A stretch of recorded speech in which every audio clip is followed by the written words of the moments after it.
नमस्कार, मैं हूं आशीष। आज मैं आपको एक ऐसी कहानी सुनाने जा रहा हूं जो किसी डरावनी फिल्म की स्क्रिप्ट नहीं, बल्कि हमारे ही देश की राजधानी दिल्ली की एक खौफनाक हकीकत है। यह कहानी है अंधविश्वास, मनोविज्ञान और एक परिवार के उस आखिरी सफर की जिसने पूरे देश को झकझोर कर रख दिया। यह कहानी है बुराड़ी कांड की। अध्याय 1। वो खौफनाक सुबह 1 जुलाई 2018। तारीख थी 1 जुलाई 2018। दिल्ली का बुराड़ी स्थित संत नगर इलाका अपनी रोजमर्रा की जिंदगी में जाग रहा था। इसी इलाके में गली नंबर 2 में रहता था चुंडावत परिवार। लोग उन्हें भाटिया परिवार के नाम से भी जानते थे क्योंकि उनकी परचून, किराना और प्लाईवुड की दुकानें थीं। सुबह के करीब 7:15 बज रहे थे। पड़ोसी गुरचरण सिंह, जो हर सुबह चुंडावत परिवार के साथ टहलने जाते थे, आज हैरान थे। न तो घर का कोई सदस्य टहलने आया, न ही उनकी दुकान भाटिया जी प्रोविजंस खुली, जो रोज सुबह 6 बजे खुल जाती थी। गुरचरण सिंह को कुछ अजीब लगा। वो घर के अंदर गए। दरवाजा खुला था। जो मंजर उन्होंने देखा उसके लिए दुनिया का कोई भी इंसान तैयार नहीं हो सकता। घर के आंगन में लोहे की जाली से 10 लोग लटके हुए थे। सबके मुंह पर पट्टी बंधी थी, कान में रुई ठूंसी हुई थी और हाथ पैर बंधे हुए थे। एक और कमरा था जहां परिवार की सबसे बुजुर्ग महिला 77 वर्षीय नारायणी देवी का शव फर्श पर पड़ा था। पूरे घर में 11 लाशें थीं। एक ही परिवार के 11 लोग। खबर आग की तरह फैली। मीडिया, पुलिस और तमाशबीनों की भीड़ से वो गली पट गई। शुरुआती नजर में यह एक सामूहिक आत्महत्या लग रही थी, लेकिन कुछ सवाल किसी के गले नहीं उतर रहे थे। बच्चों ने खुदकुशी क्यों की? सबके हाथ पैर क्यों बंधे थे? अगर यह आत्महत्या थी तो किसी ने खुद को बचाने की कोशिश क्यों नहीं की? क्या यह हत्या है? लेकिन घर में जबरदस्ती घुसने का कोई निशान नहीं था। कोई लूटपाट नहीं हुई थी। पुलिस के लिए यह एक ब्लाइंड केस था। अध्याय 2। खुशहाल परिवार का रहस्य, अतीत। इससे पहले कि हम जांच पर आगे बढ़ें, यह जानना जरूरी है कि यह परिवार आखिर था कैसा। चुंडावत परिवार में 11 लोग थे। नारायणी देवी 70-60, परिवार की मुखिया।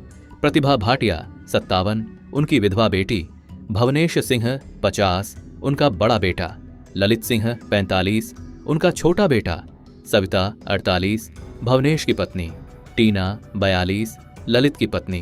प्रियंका 33, प्रतिभा की बेटी जिसकी हाल ही में सगाई हुई थी।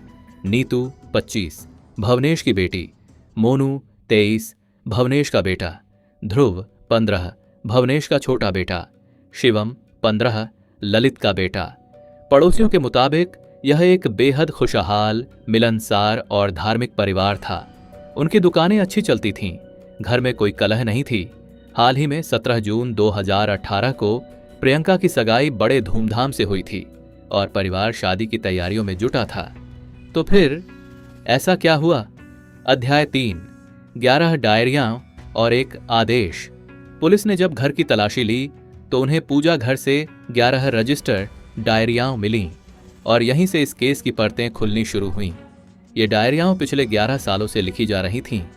जांच में पता चला कि इन डायरियों को परिवार का छोटा बेटा ललित लिखता था, लेकिन लिखावट, भाषा और बातें वो ललित की नहीं थीं।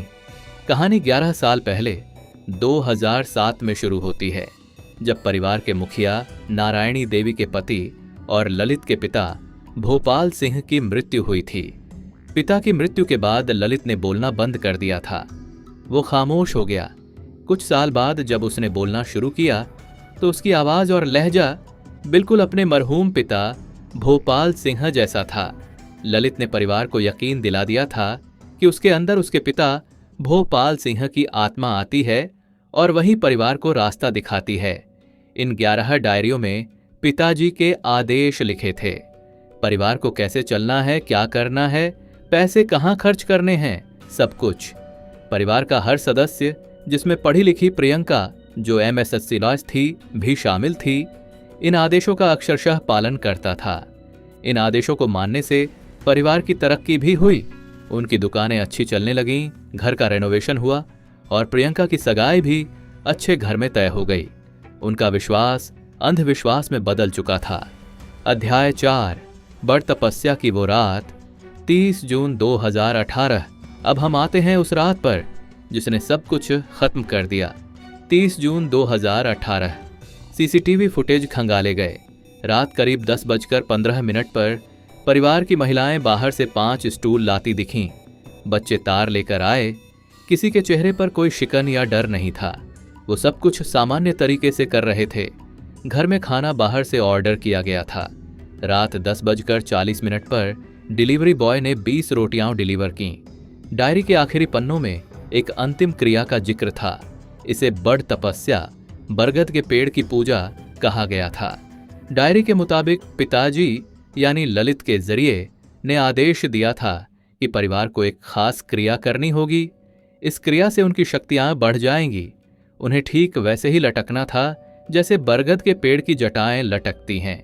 डायरी में लिखा था, रात 12 से 1 के बीच क्रिया करनी है। सबके हाथ बंधे होंगे, मुंह पर पट्टी होगी, कान में रुई होगी। जब क्रिया पूरी होगी तब मैं, पिताजी की आत्मा, आऊंगा और सबको बचा लूंगा।